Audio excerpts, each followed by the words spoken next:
Good morning, everybody, and thank you so much for being here. I really want to welcome you to the announcement of a major new innovation that we are doing, a model, we hope, for the country, for our pre-kindergarten students, county-wide. We are the first county in the United States who is doing anything like this. And you are here because each of you is one of the thought leaders in the county, one of the elected officials in the county, one of the advocates for preschool education in the county, and your understanding of what we're doing is absolutely essential to our future success, which we anticipate will be pretty big. So before we start off with exactly what this is about, we have everybody in this room is extremely important, but I do need to introduce the elected officials, because as one of them, I know how ticked off we get when they don't do that. That's just how it is. There are some who will be speaking, so I will not introduce them yet, but for the ones who are not on the agenda, let me start by introducing the mayor of Calistoga, Chris Canning. And from the Board of Supervisors, Supervisor Brad Wagenknecht. And from the Napa County Office of Education Board of Trustees, Ann Cash and Lisa Lindsay. We also have some principals here today. Julie Hurdell, principal of West Park. I saw Olivia McCormick. There she is, principal of Shearer. And we are expecting, but I don't think I see them yet, Helen Roca, principal of Pueblo Vista, and Troy Knox. So when they come in, we'll have them wave. And also expecting Superintendent Patrick Sweeney, but I don't see him yet. So, okay, why are we here? Because there's a big problem that we're trying to solve, and the problem has been ongoing for more than 50 years. It's been ongoing for the entire time that I've been in public education and beyond, and that is that we have an achievement gap. And there is nobody who follows education who has missed the fact that this is the biggest problem that we face today. We read about it all over. It is not just in California, and it is not just in the United States. It is in many countries around the world. There is a gap between the children who come from more affluent families and who speak the dominant language of the environment that they live in, and the children who come from poorer families. And that gap is described by the University of Chicago as a 30 million word gap. It has to do with what children hear in their homes well before they ever get to school. So if you're a child, how many of you have children or grandchildren? And you know that when you brought that child and grandchild home from the hospital, you immediately started to narrate the day. We talk to our babies. We talk to them from day one. Good morning, sunshine. How are you? Guess what we're going to do today? Well, first we're going to get up and I'm going to change your diaper. Ooh, yes, you certainly were busy last night. And then we're going to go have some breakfast. And after breakfast, we're going to put on your clean clothes. And then we're going to go to the supermarket because we need a lot of things. And later today, and on and on and on until sometimes I wonder that the kids aren't thinking if they could form thoughts, when is she ever going to shut up? But through all this barrage of words and language, they start to make sense of it, and they start to recognize words, and they recognize objects. And so when we get to school and we're trying to teach children how to read, the process of reading is decoding talk written down. So if I gave you right now a passage in German and I said, read it, you might be able to read it, you could make some sounds, but if I said to you, what does it mean? It's most likely that you would have no idea. Well, that's what happens to children who come to school without those 30 million words. It's so much harder for them to learn to read if they don't know what the meaning of those words is. And a new study that was just done at Stanford also looked at automaticity, how quickly you recognize when a word is said. So if you come from a middle-class family and I say dog, and I show you 4 pictures, you will immediately look at the dog. You know what the dog is. But if at home English is not the language spoken and I say dog, it's going to take you a little bit longer because you kind of have to translate in your head what is it. And so you will look at that picture a little bit more slowly. Well, then if we say the dog is on the sofa, and you're the upper middle class kid, you know what the dog is, so you immediately look at the dog, and obviously that blue thing underneath the dog must be the sofa, and you figure that out. But if you're still processing which one is the dog, by the time you get to that, you've lost the sofa. So you don't learn that new word.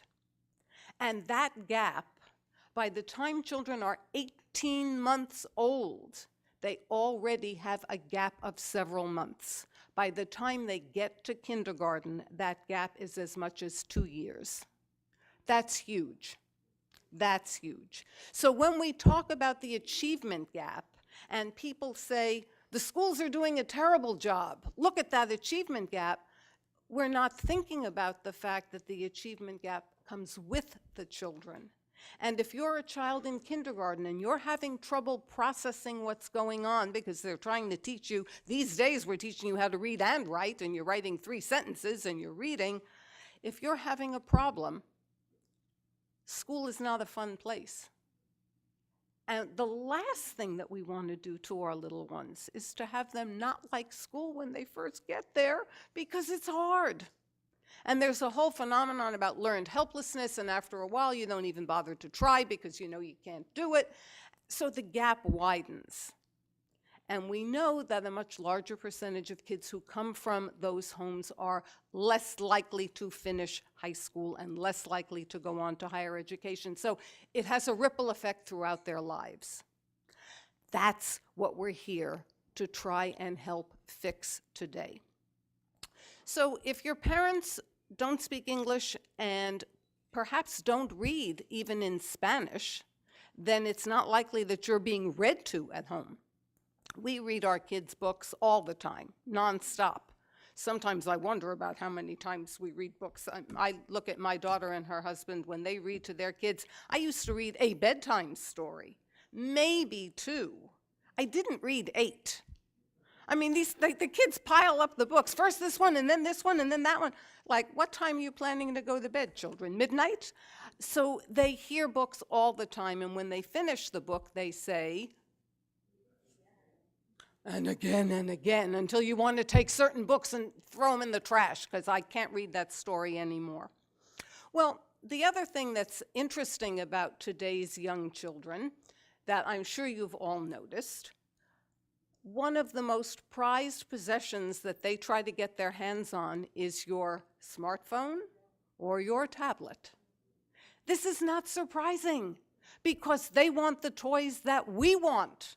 And what do we spend perhaps too much of our time doing? Looking at them. We're sitting having dinner with a loved one in a restaurant, and we're pulling out that phone to make sure we didn't get any messages. Come on, you've all done it. Anybody here never done that? Yeah, okay. So the kids want it, and I listen to my grandchildren sitting in the back seat of the car. Mama, can I have your iPhone? There's a marvelous video of a little 2-year-old, 1-year-old, sitting on the ground looking at the iPad and just swiping. And her face, she's so engaged, she's so excited and seeing a picture of herself. Wow, and they know how to find what they want on there. And then you put a magazine in front of her. And she goes like that. And she's distressed because it doesn't do anything. It just sits there. She can't make it do stuff. So she's not interested in that. This is not to say that we're replacing books. We are not replacing books. There's nothing like sitting on your mother's lap and having a story read to you. But we are going to supplement that experience with the kind of digital technology that every preschool child wants. I used to try to give my grandchildren the toy phones. They looked at me like, you think I'm dumb? I may be one, but I'm smarter than that. They want the real thing.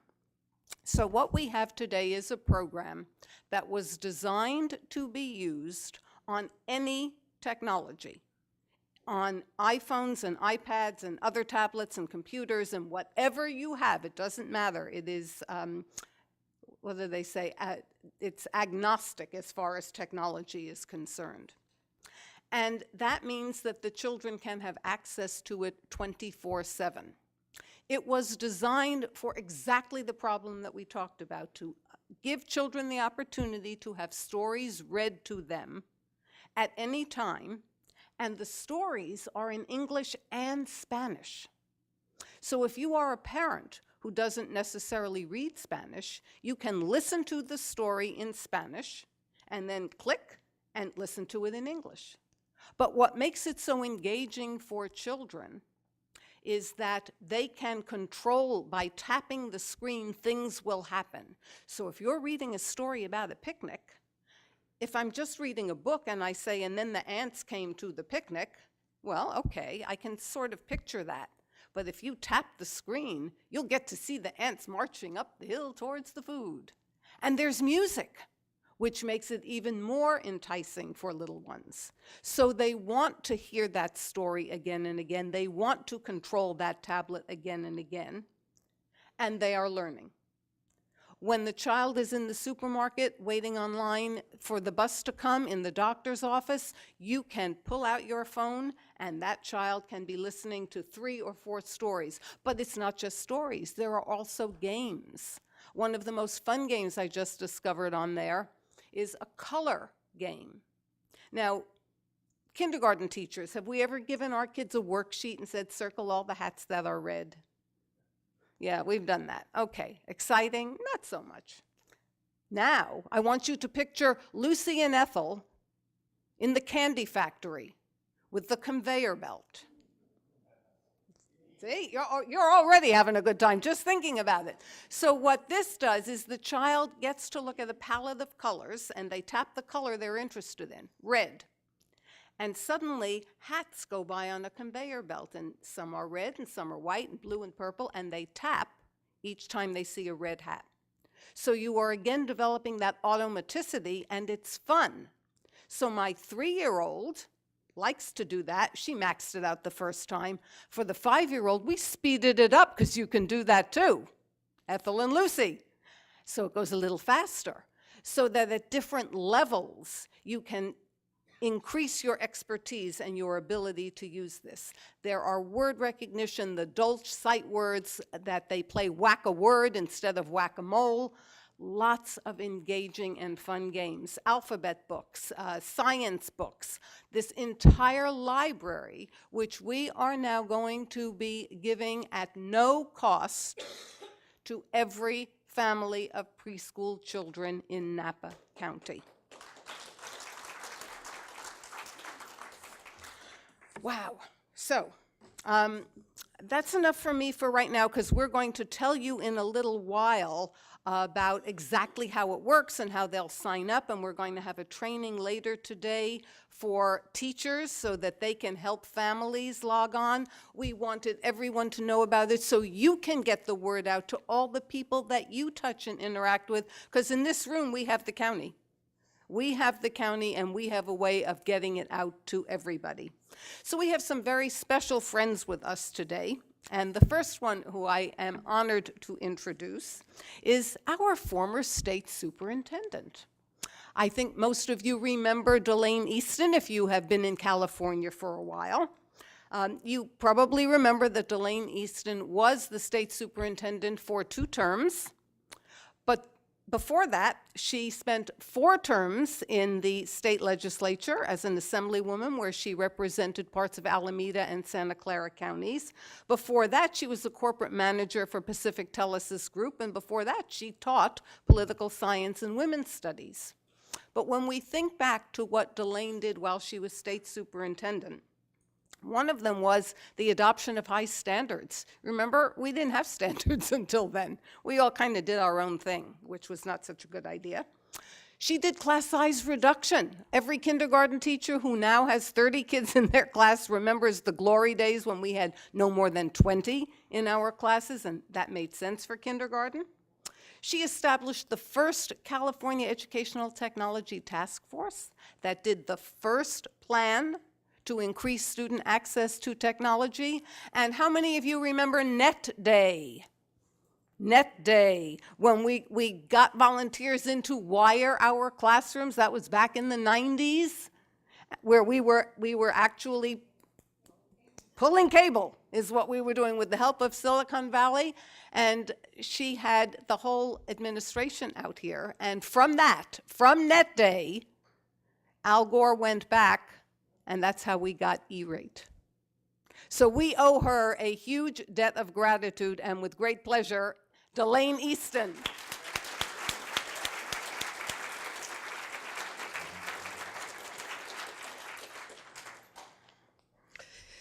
You want to know what a leader looks like? That's what a leader looks like. And I came here today really to thank Barbara for her tireless efforts on behalf of the children, not just of this county, but of the entire state of California. She was always my ally. She was always there. You know, at the time we did Net Day, you may not remember this, but the governor then made sort of fun of me. Now, it got copied by 40 states, and a lot of governors from his party showed up at those Net Days later. But that first one, we had 30,000 volunteers. And Al Gore said to me, if California's not wired, holy mackerel, that means the nation's not wired. And so that's where E-rate came from. But in my days in the superintendency, I had a lot of wonderful educators who taught me about the importance of preschool.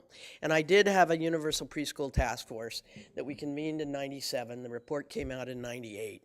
And it said within 10 years we ought to be doing universal preschool in California. Truth is that we are living in one of the states in the union that has the highest percentage of poor children. Oh yes, you know, everybody says, well, we got the most children. Of course we have the most poor children. But no, we have a higher percentage of poor children. And so if you have looked at the research, and I know most of you in this room are aware, that when a child is born, they are born with the full complement of brain cells. You don't get more brain cells. You're born with all you're going to get. And the question is, will they get connected? These connections are called synapses. And there are certain synapses, if they are not made by the time a child is 18 months, or 3 years, or 4 years, or 5 years, you can never go back and retrofit them. Here's what the National Research Council said. Quote, from the time of conception to the first day of kindergarten, development proceeds at a pace exceeding that of any other stage of life. This is it. This is when we're really laying the groundwork for what's going to happen from this day, for that child, from the day they're born forward. And we have something to say about that. I love, one of my favorite books on earth is The Scientist in the Crib. If you don't want to read something as dense and statistical as the National Research Council, try The Scientist in the Crib. It is a happy book.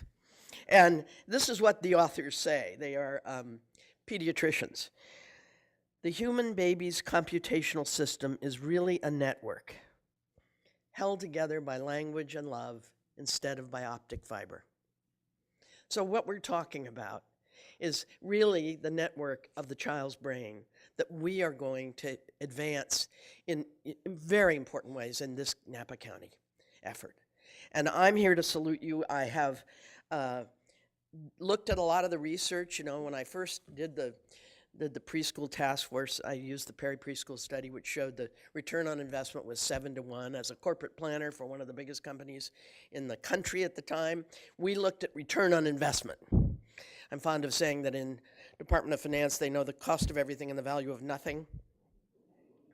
But we know And those of you who are in businesses know that what we need to be thinking about is return on investment. So if you don't like the Perry Preschool study, which said the return on investment was 7 to 1, let's look at some more recent studies. Oh, there would be RAND. You've heard of RAND, a National Defense Department think tank? In 2007, they said the return was 16 to 1. There was a study done in Chicago which found at the Chicago Child Parent Centers, the return on investment was 10 to 1. Do you know why Lyndon Johnson proposed Head Start?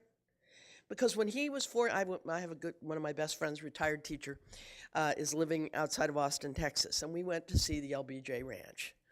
And I admit I've been a little angry at him because of the Vietnam War, but I got over it this time because I went there and I realized that Lyndon Johnson's mother, who was a sharecropper, her mother and parents were sharecroppers, his mother went to the teacher and begged her to let Lyndon come to school when he was 4 years old because he could read. And she thought that would help him, and he thought it was life-changing. In fact, his first job out of college was as a school teacher. And so indeed and in fact, this wonderful idea, it is time for us to build on it. It's time for us to use modern technology to build on it and to help these children to have the kind of wonder in their lives that is possible. And you know, if you read 20 minutes a night to a child, the child hears another 1,000,000 words a year. And if the child hears 1,000,000 words a year, they will pick up at least 1,000 words of vocabulary. So this is like magic. We're talking magic here, but we're talking real life magic, the kind of magic many of us had in our lives. My parents were not college-educated people, but I remember from the very earliest stages them reading to us and talking to us. We sang our way across the United States 5 times. The truth is that all of this is about giving these children the kind of wonder and stimulation that are known to many of us. I'm disappointed in my country for not having preschool. Do you know that during the Second World War, when the women went in the workforce in record numbers, we actually had, all 48 states had a form of child care. But today, when we have a higher percentage of women in the workforce, we still as a nation haven't done what every first world nation in the world has done, most of the second world nations have done, and many of the third world nations are doing. The truth is we must understand that this is the investment in the future of America that is far more important than any investment we can make in the military. This is what a patriot does. A patriot fights for its children to have a great education, uses the research we've got to do the right thing. I just remind everybody here that in 1862, the darkest days of the Civil War, Abe Lincoln could easily have said, we can't be thinking about education. We're fighting a war. His predecessor, James Buchanan, had actually vetoed a bill called the Morrill Act. Some of you know what that act did. Some of you may have forgotten. But Lincoln signed the bill in 1862, dreaming that every state in the Union would have at least one land-grant college. How did he do? Well, he did pretty good, I'd say. You've heard of Purdue and Texas A&M, maybe Florida A&M. Have you heard of Cornell, a little place called Duke? A little place called UC Berkeley, UC Davis, UC Riverside. All because Lincoln had a vision. He didn't have research. He had a vision, he had courage, and he had a heart. And that's what Roosevelt had when he started the GI Bill of Rights and doubled the number of kids going to college in this country. In '46, when a record number of kids were turned away from the military draft because their formative years had come during the Great Depression, Truman had the courage and vision and heart to sign the National School Lunch Act. Go online and read it. It says the health of our nation's children being a matter of national security, the Congress does ordain and establish the School Lunch Act. Courage, vision, heart. And in '57, when Sputnik went up, Eisenhower easily could have said, we have a Cold War, and now we have a space race. We can't be thinking education. Instead, in 1958, he signed the National Defense Education Act, creating the largest student loan act in history. That's what courage looks like. That's what vision is, and that's what heart is. And that's what you're doing here. You're showing the courage, the vision, and the heart to do what's right for the next generation of kids. We need more of this in California. I want you to be the beacon for the rest of the state. We got 57 counties to go after you've set up the model here. Thank you so much. I drove here from Davis this morning because I thought this was the most important room I could be in on this glorious Monday morning. in Napa, California. Thank you.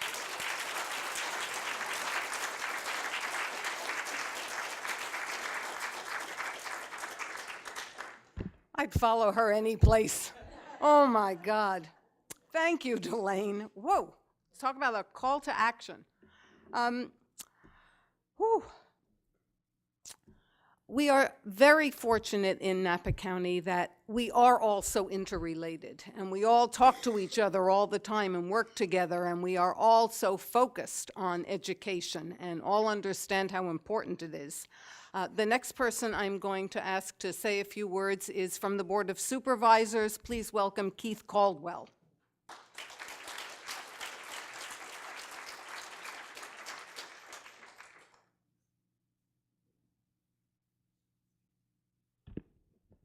First, I want you all to have a little disappointment because I got to follow that.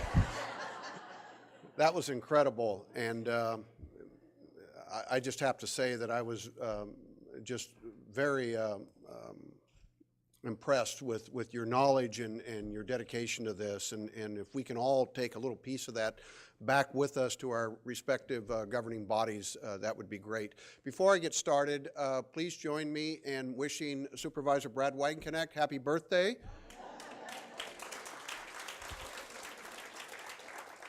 I asked him, that's what happens when you Facebook friend me, Brad. I asked him what he had planned today, and he said meetings. So, you know, Barbara asked me just to say a few words, so I'll get the official part of it out of the way. On behalf of the entire Napa County Board of Supervisors, we really thank Barbara and the Napa County Office of Education, Napa Learns, Chuck McMinn. That's where I first became aware of this is the project. I think we were at Tracy Schuler's house, and we were talking about this, how this was going to work in Calistoga, and then I got to see the results from that first program, and it was incredible. I guess my resume probably today is the fact that I have a 4-year-old grandson, and now that I have a little bit more time in this job, I've spent a considerable amount of time with him and watching his development. And I'm the first to admit that he knows more about my iPad than I do. And I'm hoping that as we move forward, I spend as much time as I can with my 2 grandsons, I have a 4-year-old and a 2-year-old, as I possibly can. Because I missed out on that in my previous life, my previous career with my own son. And so I'm making up for that now. And I'm very interested in watching them learn and watching how all the interaction occurs. I can tell you that we need to utilize all of the digital 21st century techniques and everything that's there, because I'm the same as Barbara. I read books. When it's time to go to bed, I read books to them, and 1, 2, 3 books, whatever it is. But I can tell you, when the iPad comes out, Mom's iPad, and they are into that. They want to do that. We'll never replace books, but just utilizing the iPad or whatever the digital media is, it's just incredible. And so we're fortunate enough that our family can afford that, and Grandpa pays for preschool, and the first one's in preschool, and I attend classes with him, and the second one's getting ready as soon as we get that diaper changing thing out of the way. And I've redone my skills on that too. I'm really good at that. But I understand not everyone in this county can afford the preschool. Not everyone can afford the iPad. And especially those young people that English is a second language to them. And so English is the first language, but my grandson is learning Spanish. And I can see how this technology will help him with that. So I'd just like to say thank you to the County Office of Education. The Board of Supervisors fully supports this on a county-wide basis. I don't know if there's anything that the Board of Supervisors can do to help with this, but if there is, I'm sure Barbara will let me know about that. And also Chuck McMahon for all of your efforts with Napa Learns. It's just a great program, and I really look forward to getting that for my iPad so I can move forward with my grandson. Thank you.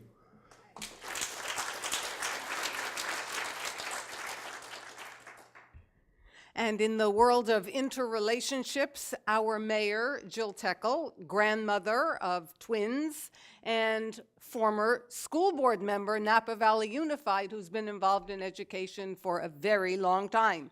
Mayor Teckel.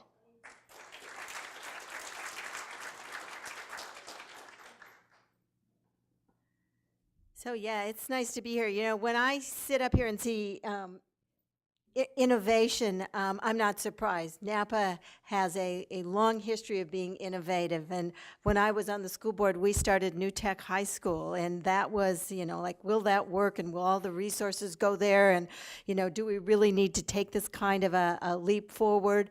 And now I go to U.S. mayors conferences, and some people know us because of the wine, but they also will tap me on the shoulder and say, you know, we're getting a New Tech High School in our community, and this is all over the country that this is happening. So we've got a pretty good tradition of starting things, being innovated, and it moving all over the country. I am a grandma. The twins are 6, and they have a baby brother that's 3. So I've got plenty of opportunities to share. A few summers ago, I was talking when this program started. It was the kind of the trial run, and Chris, I was a little jealous that it was up in Calistoga that they did this, and was anxious to hear how it was going to go, how it went. And Dorothy would, any moment she had, would talk about how wonderful it went and what the results were. And so I was excited. I was excited for Calistoga. I was excited to see this program start. And mostly I was a little jealous because I had these young grandchildren and I wanted them to be able to have this kind of an opportunity. So I will fess up. Dorothy shared with me the link and her code. And for the past 3 years, the boys have been swiping away. And I had to do a little work with my daughter-in-law. She was like, you know, I don't know if we're going to do technology. And, you know, I don't want them just to be playing games on iPads. And I'm going, you know, this is important, and let me show the research. So thank you for showing the research. And now I show up, and it's like, okay, we can have iPad time with Grandma. So I thank you for sharing. I have seen the results. It's phenomenal. I'm excited that it's going to be available for everyone all over our community. And the next time that I go to a conference, you know, instead of wine and new tech, we're now going to be talking about the Footprints to Brilliance that's happening in Napa, and that can happen all over the country. So I'm proud, and I actually am going to have to run because my daughter-in-law wants to go work in the classroom. She lives in San Carlos, and so I'm the babysitter to stay with the little one. So I'm going to go down there, and I think I know it will do. So thank you.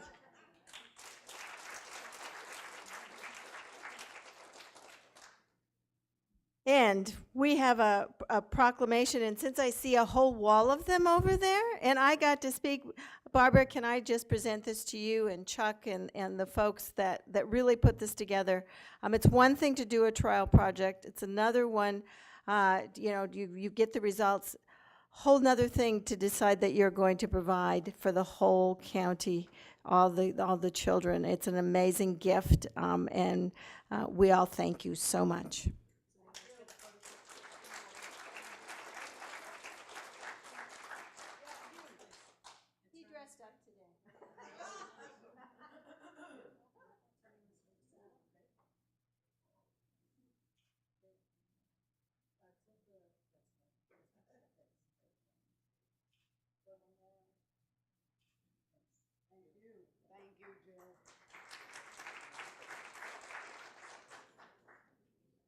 So before I introduce our next speaker, I just have to tell you a little bit about how this all got started and how important he was in where we are today.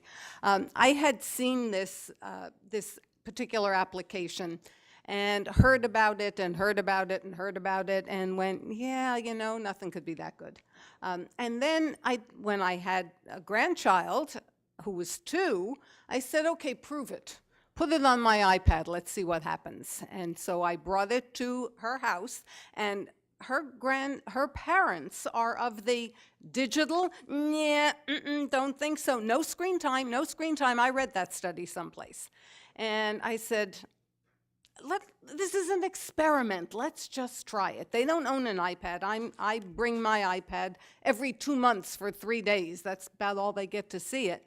And she was mesmerized. She loved it. She loved doing the story. She loved hitting the screen and making things happen. And so Chuck McMinn and I were at a conference in Washington, D.C., and so I introduced him to this app and the creator of it. And in such fabulous Chuck fashion, by the time I blinked, it could have been before I flew home to California, he had already talked to Calistoga. He had already arranged to have a pilot program going that very summer. This was February, and the program started in June with 18 preschool kids in Calistoga who had never been to preschool and who were not English speakers as their native language. Chuck McMinn is an amazing, incredible man who has helped us so much with Napa Learns, with the help of his partner, Rick Jones, partner in the sense of they both have this vision for what they want to do for Napa County. Napa Learns has been incredible. The Vintners have been incredible. We have a strategic initiative now to really invest in preschool education because they see how important it is. And Chuck can make things happen faster than anybody I know. So with great pleasure, Chuck McMinn.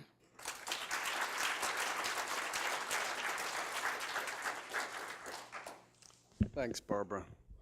I think the reason that Rick and I and the rest of the Napa Learns board are so passionate about what we're doing is because it's our future.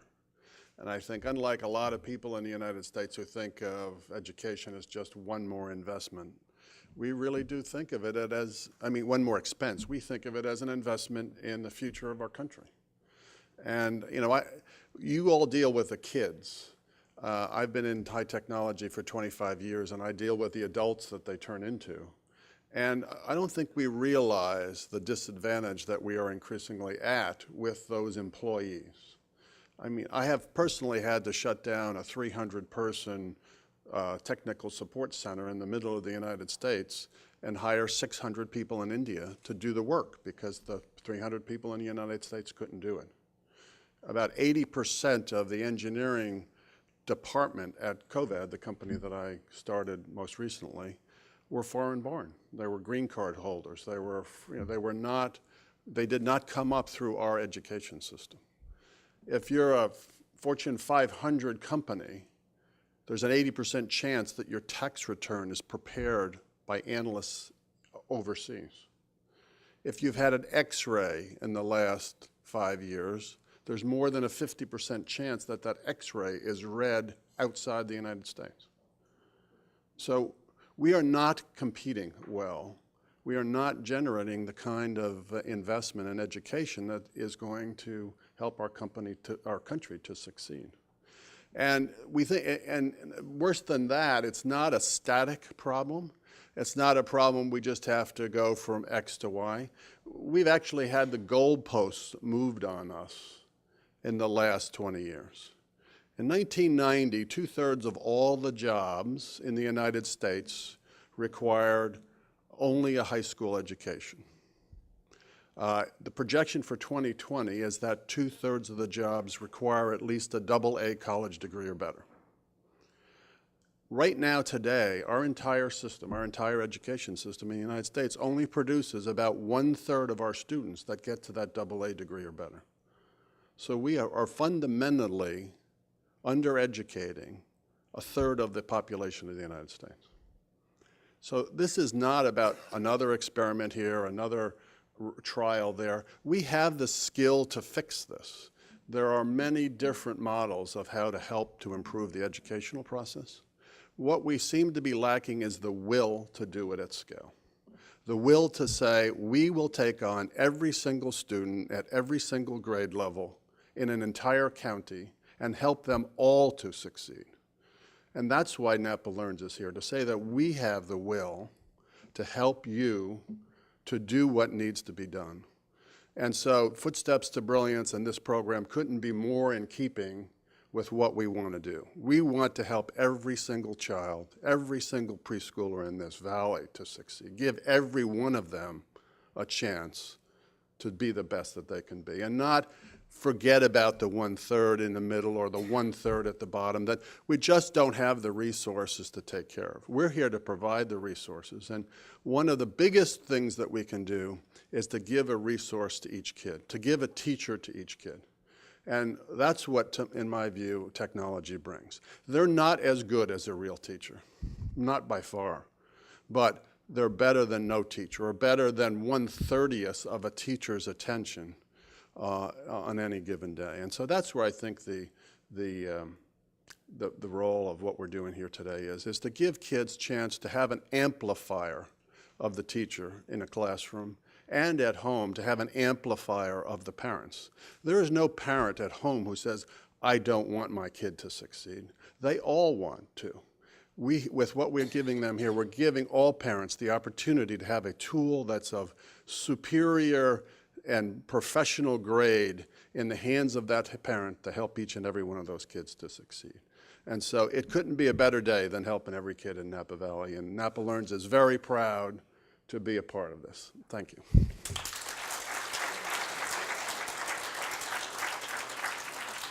Could I ask all the board members from Napa Learns to please stand up? Okay, okay. Dorothy Salmon, who I'm sure you all know, you met Rick and Chuck, and Peg Maddox, who is the executive director of Napa Learns. Okay, we have a whole bunch of proclamations, and we're not going to read all of them, but we do have Sharon Macklin here representing Assemblywoman Mariko Yamada, so we would like to ask her to come up and over there someplace. We also have someone from Congressman Thompson's and someone from Congressman Thompson's office. Thank you. Every time I come to any presentation that Barbara Nemko calls for people to come and join her with news and information about what she's doing and what our community is doing, it always makes me want to go back to school. And I think all of us who are learning as we go with technology are so proud of what the County of Napa is doing. Napa Learns, the County Office of Education. And when I was telling Assemblymember Yamada about this presentation, from what little I knew before I came today, and I'm hoping to learn more, she said, hey, that sounds like something that all of our counties should be doing. So we're hoping that as Napa implements this and we see the progress that's made, that the state legislature will take this on and move it forward for some of the other counties too. So today we have an Assembly Certificate of Recognition for Footsteps to Brilliance, an innovative early literacy program initiated by the Napa County Office of Education and Napa Learns. It's a wonderful program. We're real excited about it. Thank you. And Myra Ayala representing Congressman Mike Thompson and State Senator Lois Wolk. I'm very happy and proud to be here, not only because I was born and raised in Napa, and I truly see myself as a product of all the programs that have been initiated here, from Head Start to Migrant Ed to Immersion, bilingual, everything I did it, and I truly believe that I can stand here proud and happy that Napa is going to take on such a new project. Not only being part of these initiatives and these programs, I also had the chance to see firsthand the difficulties for those parents that cannot afford preschool here. And this being my sisters, I have two sisters, two nieces. One was able to go to preschool because, we're happy to have programs here in Napa that can help her pay for it. And then I also have another sister that unfortunately couldn't send my niece to a preschool because she made a little bit too much money and couldn't qualify. So I saw firsthand the difficulties of my two nieces, and I'm happy to be here and share with my family, with my siblings, community organizations, friends, that there is something on the way to help students that for some reason or the other cannot attend preschool, and this is a new method to improve their learning skills. So on behalf of Congressman Mike Thompson, I'm here very, very proud to provide a congressional recognition presented to Napa County of Education and Napa Learns. And I'm also here presenting a certificate from the State Senator Louis Wilk on her behalf. And once again, thank you and keep up the work, and you make me and everybody very proud. Thank you.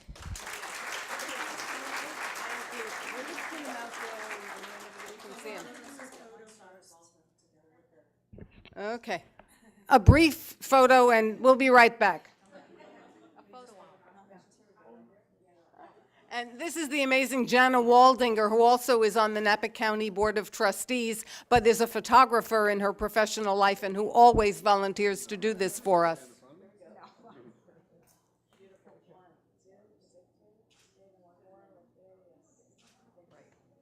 Okay, you want to hear all about what the program really is. You've heard us tell you how wonderful we think it is. Now we're going to turn to what it is, what it looks like, and why it works. This is from Tom Torlickson, who really wished he could be here. Tom was one of the first people who came to Calistoga to see it in that summer of 2011 with our first pilot program, and he stood there and he said, "Oh my God, this is magical." So doesn't say that here. He didn't use those same words. This is a more formal proclamation, but that was what he really thought when he was looking at it. So now I would like to introduce Eugene Narciso. Did I say it right? Narciso. I'll get it right one of these days, who is from Footsteps to Brilliance. He's been there from the beginning, and he is going to take you through what the program is. Eugene.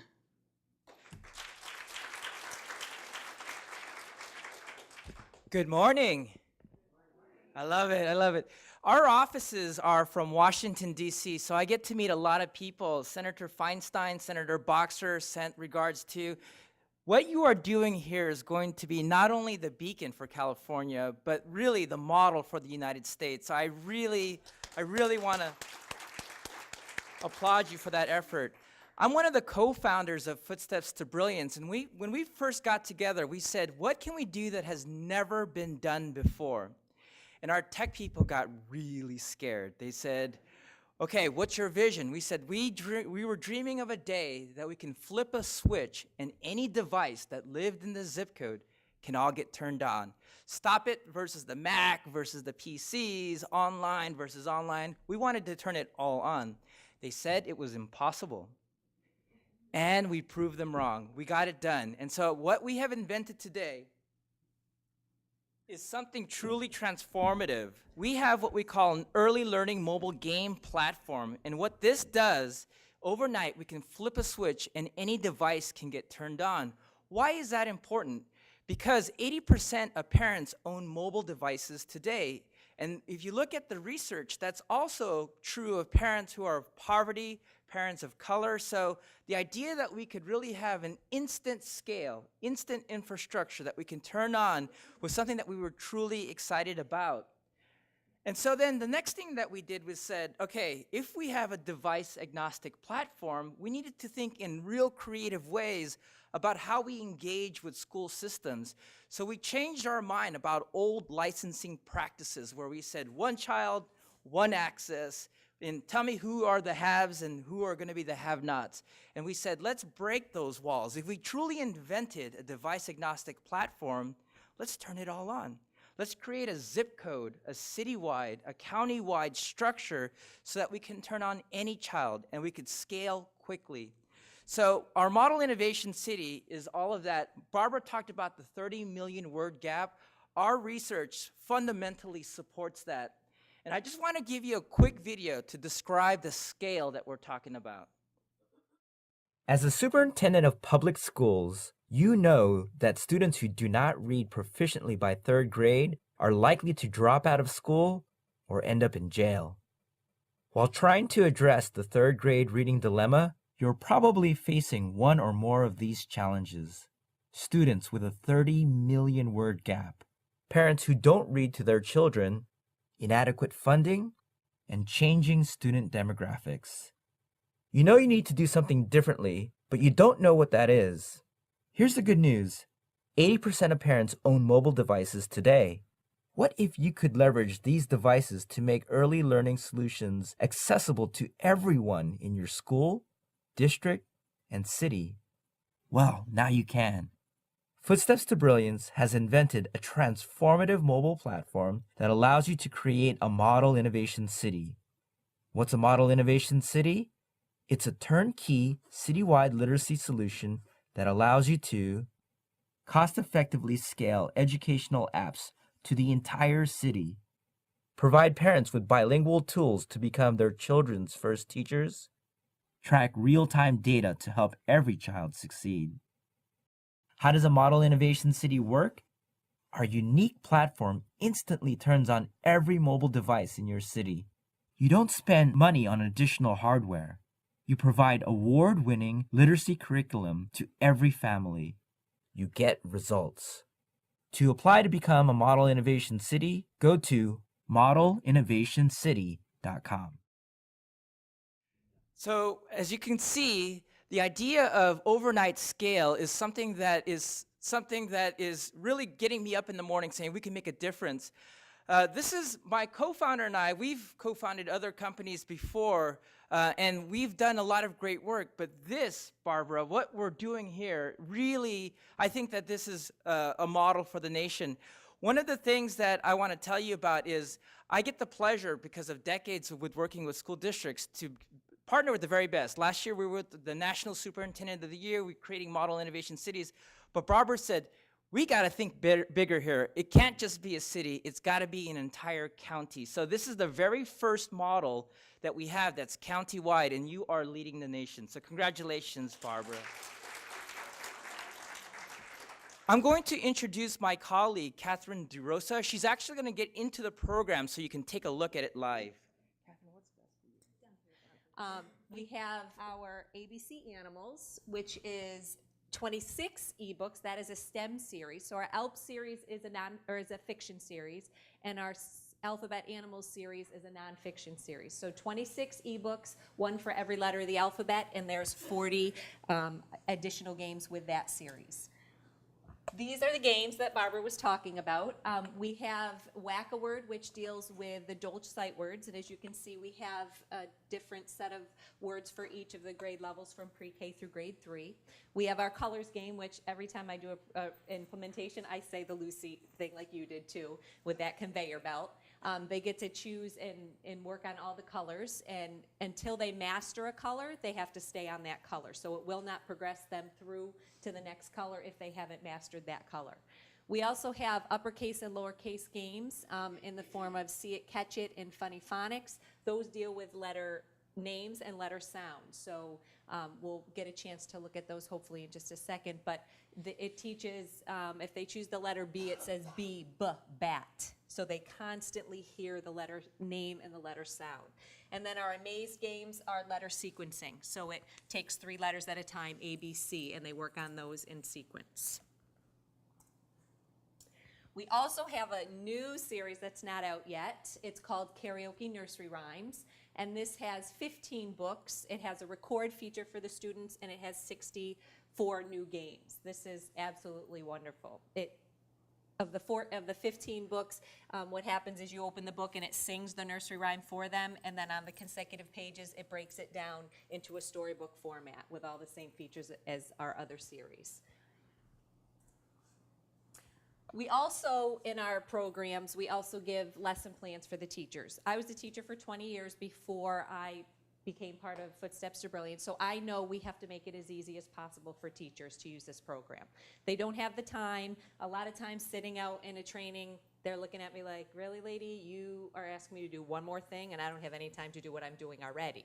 And I say that to them, and I say we understand that. So what we've done is created lesson plans or pacing guides that we give to the teachers so they have something to look at to add additional activities and games away from the screen time. And everything in our system can be printed as flashcards. So we have a flashcard maker feature in our system, and their teachers are welcome to the hundreds and hundreds of flashcards that we have in our system. So any that go with the books that we have, they might be teaching in math, they might be teaching time, they can go to our flashcards and they can print out time flashcards. So we have flashcards in there that go with our books as well as other flashcards that we've added to help them in their teaching and other areas. So this is our login screen that we have. When you get your login, you will have to put that into this screen. This screen is used for every person who's going to go into our program, whether you're an adult using our program or a student who's using our program. In the blue box, that is a blue box up there that has username and password. Any adult using our system will put in a username and a password, and any child will click on that, use my super secret code button. Every child who's entered into our system gets a 4-picture code. And it coincides, A is for apple, B is for bat, C is for cat, and they put in their 4-picture code. So they don't need a username and a password, they just have to remember that 4-picture code. And as we've said before, they are so able to use technology, that 4-picture code takes them about 3 days, whether they're 2 or they're 22. So that has proven to be very successful for us. So these are we're going into the ALPS program right now. These are our books. We're going to look at the Full Moon Parade. With all of our books in the ALPS system, there are 4 different choices that they can do when they're using our program. We have the Read a Book feature, which will take them through the book. They have the megaphone on every page, so the book can be read to them. We have our Book Buddies section, which is our comprehension, so we're testing that comprehension. And if they're young and they're working on this with their families, they can still go through those comprehension questions and start learning that skill. We also have a game section, and in ALPS there's 3 different types of games. We have a spelling game, we have a matching game, and we have a game that works on other cognitive skills to go along with the theme of the book. And then we have our Create a Book feature where they're able to go in and create stories to test their language ability from the stories. So right here we have our English-Spanish toggle switch. That means I'm able to toggle between the English and the Spanish versions at any time. So I can read it in English. The Full Moon Parade, written by Suzanne Barchers, illustrated by Sebastian LeBlanc. And then I can go into the El Spanish. desfile de la luna llena, por Suzanne Barchers, ilustrado por Sebastian LeBlanc. And you can do that on every page. And as Barbara said, you know, they can listen to it in Spanish if that's their first language, and then they just click on that English button and they can hear it in English as well. They can hear every single word on the page in both English and Spanish. The moon is quite full. The plans are all made.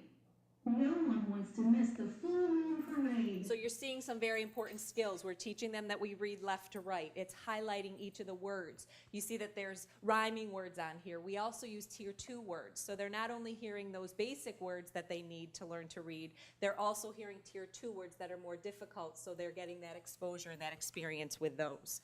There's also the ability to touch on each of the words.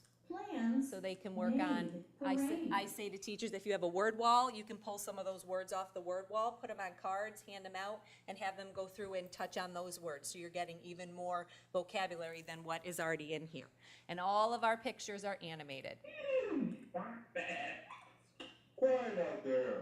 And I always have to show this one because this is funny. Hey, silencio!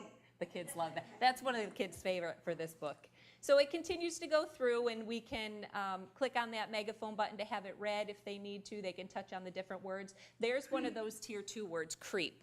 So that's not a word that many probably have heard before. So what we've done is we've shown them what tiptoeing creeping looks like. And then I tell the teachers you need to get them up and having them tiptoe and creep. So these are interactive books. Young children should not be sitting just reading a book, not doing anything. So those are the types of things that we tell the kids. And then with this book, this is a math-related book, so we introduce numbers in this, and then the baby animal names. One calf takes the lead. She knows not to speed. So each page goes through, 2 ponies look fine, they get into line. There's always something fun on the page. 3 lambs are a sight, their coats are all white. 4 kids butt and bite, then they line up right. And you can imagine on this page, what's the first thing they're gonna say? Oh, it says barn. So then they talk about that, and then your real smart kids say, that says kids. And I don't see any kids on that page. So then you get to talk about what a kid is. It's not just you, all of you, it's also a baby goat's name. So there's a lot of fun that they have with this. 5 piglets are slow, they stop, then they go. 6 kittens purr and mew, they know what to do. 7 chicks peck and pick, they know to be quick. 8 puppies give chase, they roll into place. 9 ducklings waddle up, they stop by the pups. 10 squirrels are so fast, they know they are last. This is one of their favorites. And I always tell teachers, if you're brave, and you want them to show you how fast they are, you can have them show you how fast they are. The animal parents line up side by side. They watch all their babies parade by with pride. So there's another tier 2 word that you can talk about. Probably many of them have not heard that word before, so you can talk about what that means and maybe continue to use that word in the classroom with them. I'm very proud of the way that you're sitting nicely and reinforce those words with them.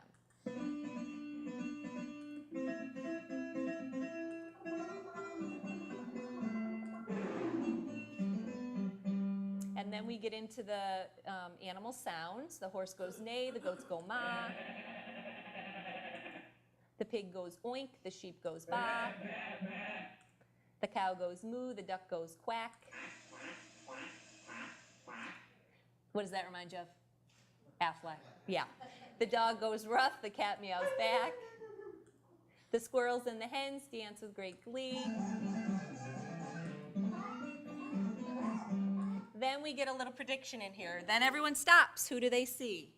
And as I travel across the country and I do trainings on these, I always get very interesting things of who they think their students will say they see. So it's not automatically going to be the farmer. They'll be in their worlds and they'll say whatever. I was in Hawaii in an area that was very poverty stricken, and one of the teachers said, I don't know if I should share this, but I think my kids will say the cops.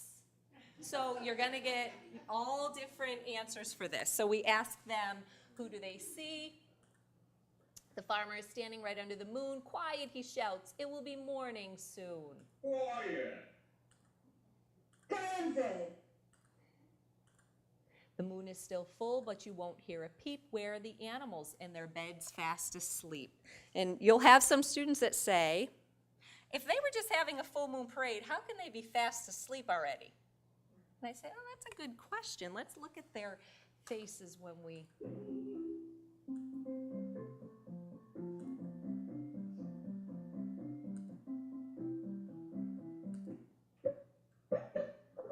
So we talk about, have you ever fibbed when you were supposed to be doing something? Hey, Footsteps to Brilliance. Big brains for little people. What would you like to do next? So that's our Read a Book feature. That's how it works for every one of our series. As I said, this one is a fiction series, and it's more cute. Our ABC Animals series deals more with vocabulary, so when you click on a picture, if you click on a log, the word log will show up and it'll say log, so we get more into the vocabulary development. And our karaoke nursery rhymes will work the same way as this, because that's obviously fiction. Okay. So let's take a quick look at the other features. So Book Buddies is our comprehension feature, and they can always pick which language they'd like to go in. This is where our differentiation comes into play. So our programs are written for pre-K through grade 3. As you saw in the books, definitely not a chapter book that a 3rd grader might use, but we have different activities that the children can use the book for as a reference to help them. So levels A, B, and C, level A being the easiest. So with level A, our answers to the questions are pictures, so even our youngest learners can use this program. Level B adds phrases and sentences, and then level C, they have to type it in and spell it correctly, so you can see where it progresses up. So what animal is first in the parade? That megaphone is there as well if we need it. Pony, piglet, calf, kid. Now, if they're using this book in an interactive way, it's going to take a little bit of time to get through this book. So they might not remember what animal was first in the parade. So what we've done is we've added a hint button that will bring up the page to help them answer that question. So we're teaching them a high order skill of when I don't know something, I can go back and find it in what I've already read. So they can have that read to them as well. One calf takes the lead. She knows not to speed. So I can go up and I can find my calf and I can click on it. Wow, you're doing a great job. They get 100 points for the first time, correct, 75, 50, and 25. We don't do anything with the points. It's not like some programs where they can buy coins and go buy funny things. It's just immediate gratification for them to know that they did a great job. They answer a series of 5 questions at each level. I'm going to show you what B looks like. Why did the animals tiptoe and creep? It was a full moon. They didn't want to wake Farmer Black. Their feet hurt. This is how they dance. If you click on any of these, they will read it to them as well. You can see now we've stepped it up a bit. Our questions are all written using Bloom's taxonomy. So we start with the easiest and we move up. So now, if you remember from the story, they tiptoe, they creep, where's Farmer Black in his bed fast asleep? So he's in his bed fast asleep, but that's not one of our answers. So now we talk to them about, okay, sometimes the answer's not right in the story. We have to think about which answer goes best with that. So you can talk about which of those answers. They didn't want to wake Farmer Black. B, they didn't want to wake Farmer Black. And then they get their points. Level C, they have to type it in and spell it correctly. So what does the pig say? They can grab that hint button that has the spelling on there, and they would type it in. They get it wrong. Try again. They just have to try again. Wow, good job. Okay, so those comprehension testing to see, are they remembering what they're reading? The next part we have are games. Again, we have our 3 different types of games. We have our word wall, which is a spelling game, a matching game, and then a cognitive skill game. We'll take a peek at each of these. Differentiation by our different levels. So with level A, we're thinking of our youngest learners for level A. And what letters do they learn first? Uppercase letters. I have some teachers when I do trainings and they say, why didn't you start with lowercase letters? And I have to say, because this is even for our youngest 18-month-olds. And what do they learn first? They learn those uppercase letters. So level A has uppercase letters and usually 3-letter words that they're spelling. Level B goes to lowercase letters and the words just get harder. Level C, the words get harder. So it's a spelling game for them. They have a hint button here that'll show them that word.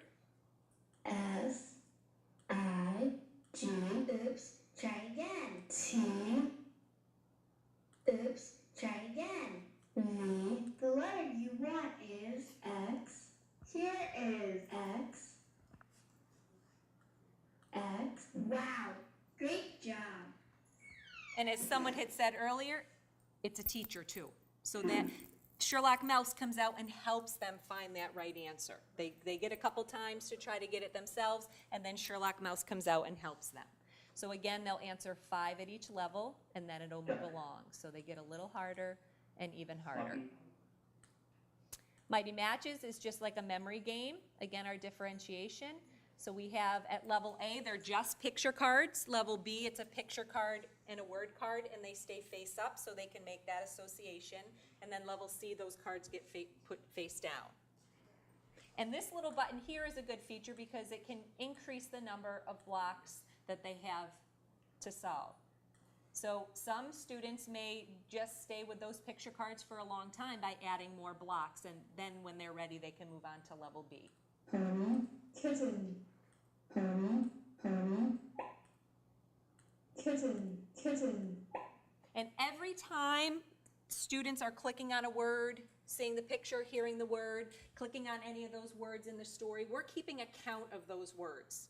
So a teacher is able to print out a list of all the words that the student has been exposed to in that reading that they did, in that time they sat down. So that's where we get the 180,000 word count that you're going to hear about in just a second. We can find out if there's certain words on their word wall, the word and, the word the, how many times did they interact with those words in this program the teacher can see that, okay, they interacted 40 times with the word and. We're doing it a lot in our class.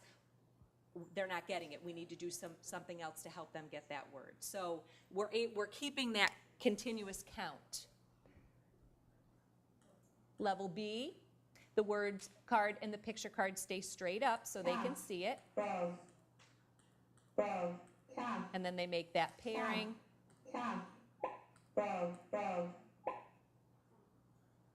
And then level C, they're turned over.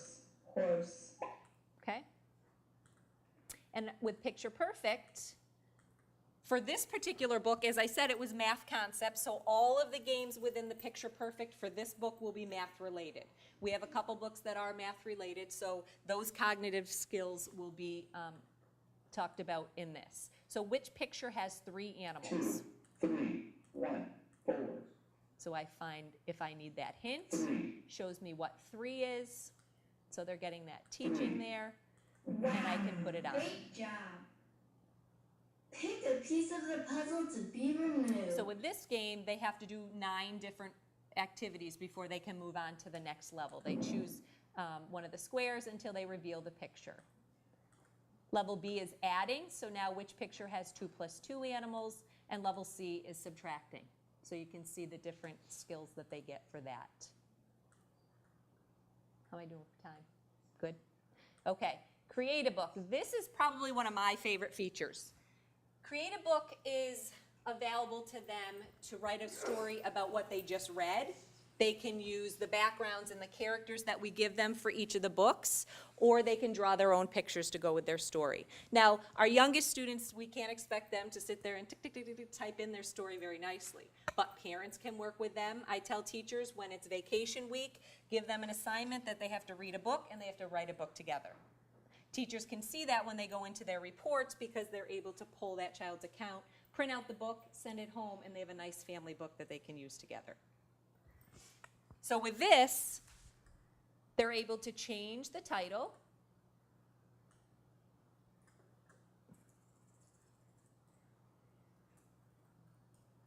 They're able to change who it's created by. And then they get into the story. So here, I can use some of the backgrounds and characters that are given to me. And they can resize these, they can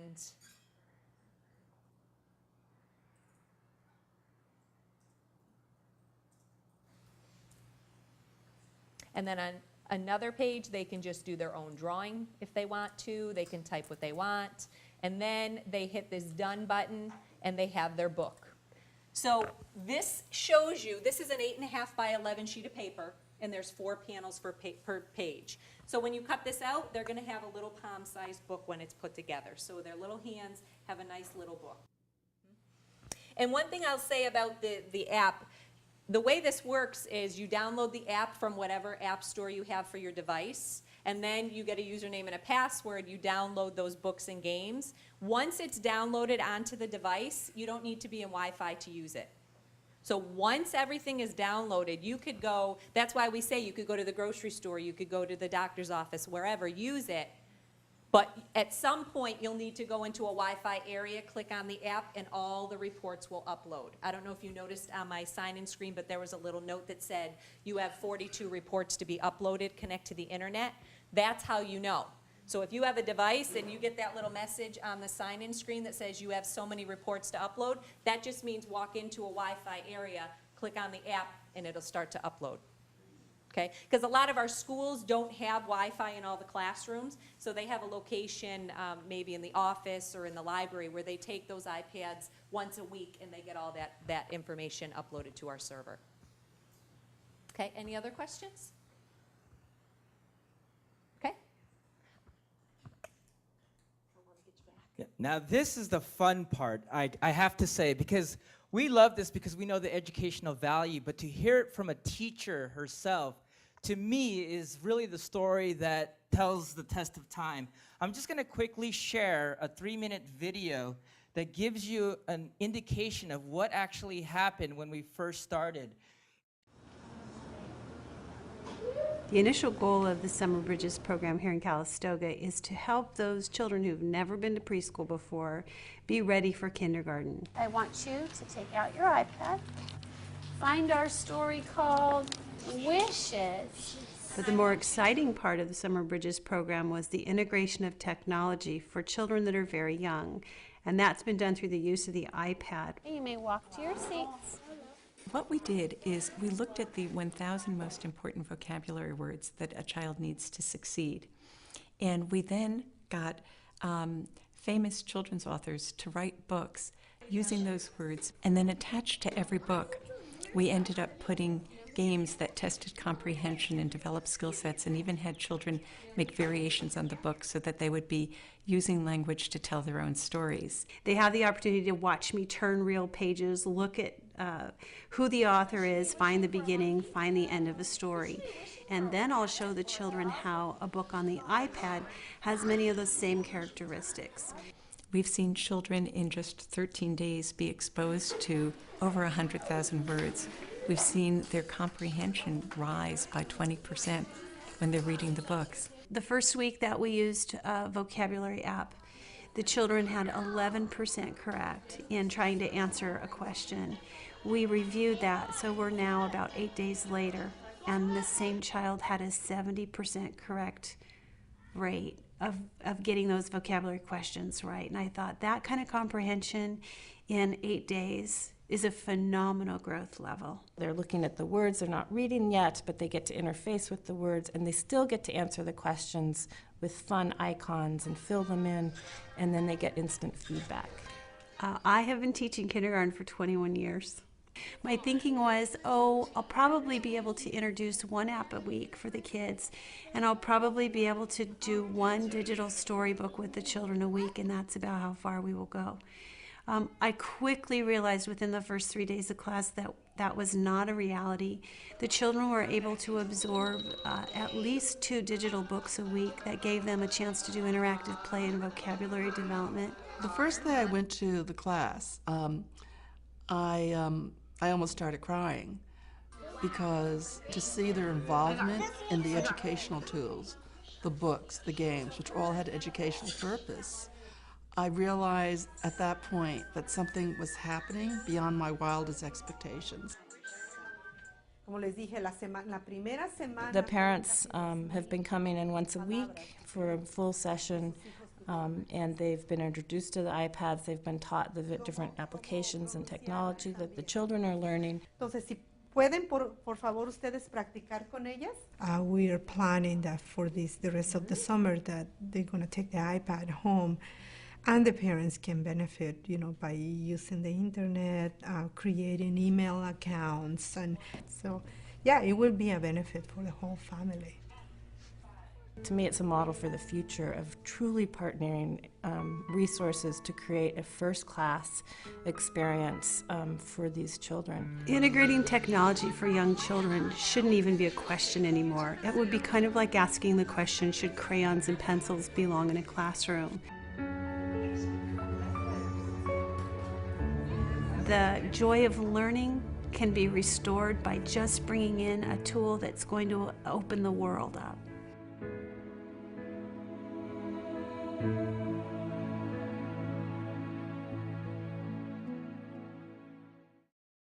It is my pleasure to introduce to you someone who I think is absolutely fabulous. I get the pleasure of meeting master teachers throughout the United States, and I gotta tell you, Kim Floyd is the poster child for innovation and early learning. So I'd love, without further ado, to introduce you to my friend, Kim Floyd.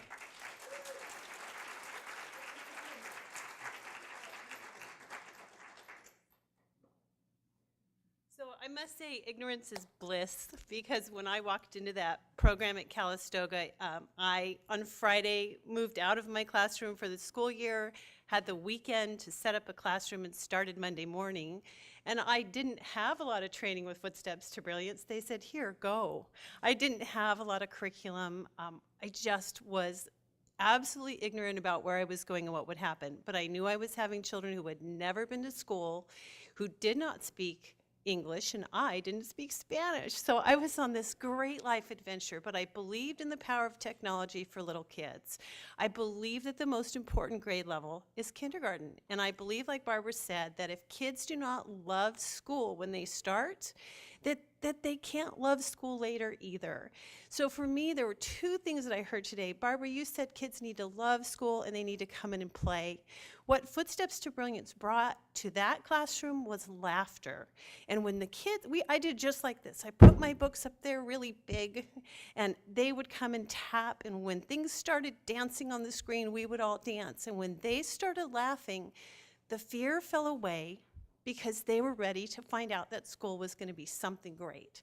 And they would say, just like Barb said, do it again, read it again, can we keep going?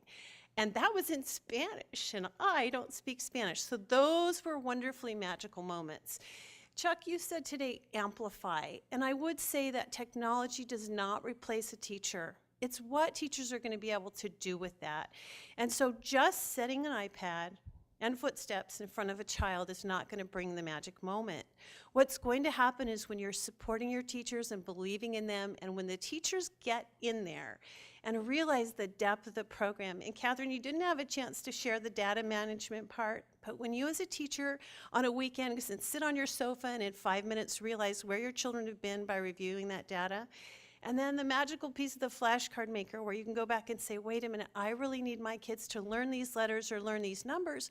And you can pull that up, comfortable and cozy at home. Or when I was on vacation, I took my stuff with me and I could create flashcards that would come back, and we'd use those with all the children to do retelling, to do the vocabulary practice, to share those and send those home. And the children began to own it. Now, what I use this every day in my classroom, and as they were presenting earlier, I was thinking, if you're familiar with iRead, which is our new district, one of the new district reading programs, and they keep saying to me, well, how come all your kids are on grade level? I only have 3 that are not, and they're TKs, they're really young little babies. And I'm thinking maybe it's the increase in vocabulary, because this is how I start my day every day. And the kids aren't looking at me going, I don't want to do that, teacher. They're saying, just 1 more minute. Can I read 1 more book? Can I go a little farther? The other thing I see is that they're head-to-head, because I don't have 1-to-1 iPads. I have 2-to-1. And so I often see one kid looking over at the other because they want to see what's going on. And I hear their little cheers. I got 100 points. I got 75 points, which go nowhere except for their heart. And it's their heart that says, I was successful today using this. It's a really powerful thing. So what will that bring? It'll bring play back to your classroom. It will amplify you as a teacher, so that when I don't have time to read to my students over and over, they're going back to their favorite stories again and again. So I was sharing with Chuck a few minutes ago. I absolutely adore the new piece that's in here that's all nonfiction. Beautifully aligned to Common Core. And so last week I said to my students, we were talking about community helpers. I said, find a book in there. You do the work, and you find the book that shows somebody helping somebody else. And I walked around the room and I thought, I wonder if there is a book in there that they're going to find. And what was magical to me is that they were able to justify their choices. So one of the kids is reading a book about a monkey, and I'm thinking, what about that monkey shows that you're helping others? But he was able to explain to me how the monkey was helping the audience in the zoo. And there was the story of Daniel the dog, about the guide dog, which they read over and over and over again, so much so that the parents came back to me and said, what in the world are you doing in there? What's the story? Did you bring a guide dog to school? So giving them voice and choice, when they open that library, and often I will assign a book and say, you have to read this first, and next you can make your own choices. But giving them choice and allowing them a little bit of control over who they are and what they're doing in the classroom has also been a very powerful venue. Things that I love that it plays with them. I love that it's not just technology oriented, because the pieces that are in there, and later you'll probably talk about Recipe Box. Recipe Box is a place in that app where teachers can contribute ideas. So if I've read Full Moon Parade and I think, you know what, this is what I did with this. This is an art project that I developed. This is a phonics game that I developed. This is a math skill that I developed based on that book. I can put all that in there in what's called a recipe. And I can share that with the teachers at my site, but I can share it with teachers across the nation. So suddenly what I'm doing helps somebody else. My influence is not limited to my classroom. It's suddenly gotten bigger. Parents love it. When my kids are going on vacation during the middle of the school year and parents say, give me a homework packet, I can say, you need to log in every day. You need to do comprehension. The kids love it because it's not hard. And I can say, start with this star, move to the second star, and they understand their way to work through there. The content is powerful. So I'm a fan. I'm a fan. And I feel like you're not going to understand it till you get in there and you get to open it up and you get to play with it. Support your teachers and believe in them because it's scary in the beginning. And the first time that you launch out there and you realize that the kids are smarter than you, or that they have found a piece that you don't know how to use, like in Create a Book, and they say, I don't know how to make my words come back, or I can't find that page. That's okay, because I think the most beautiful part of technology is that it's kind of leveled our classrooms so that we're all learning new things together, and that is great. That's how it should be. And I would love to answer questions too. So I don't know if there's anything specific. It can be aligned to the curriculum that's currently in our classrooms.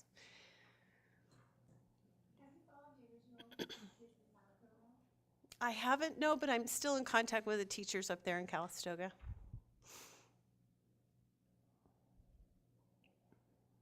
Okay, I'm going to hand it back over to you. Well, you've been very patient. You've been listening for a long time, and we want to give you an opportunity to play with it, which is what we're going to do. So I just want to leave you with a couple of very quick concluding thoughts. Number one, what makes this so exciting is the level of engagement. When we were in Calistoga, that 4-week pilot program, we were so excited. We invited everybody and their uncle to come and see it. So we would be in the classroom, there'd be 18 kids and 23 adults, all standing around talking to each other, and the kids would look over and say, can I have my headphones, please? They weren't distracted. They wanted to close us out because we were getting in the way of them reading those stories and playing those games, which was phenomenal.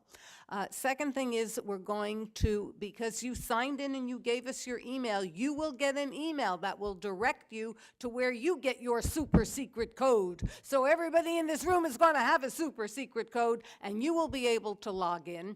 The teachers are invited. We have 2 trainings. One is this afternoon and one is March 31st, so that teachers can learn how to use it. We will get a record of how many books are being read countywide, how many words are being read countywide. And so we are offering the 1 million word challenge. We challenge the preschool children of Napa County to read 1 million words before June 30th of this school year. And we will get updated reports on what is going on, and let's see if we can do that, 1 million words for the rest of this school year. So we hope that you will come back and play with some of it. We have lots of refreshments. Talk to each other. Ask us questions. Kim is here to help you with anything because she was the first one to experience it. Is Jeanette here?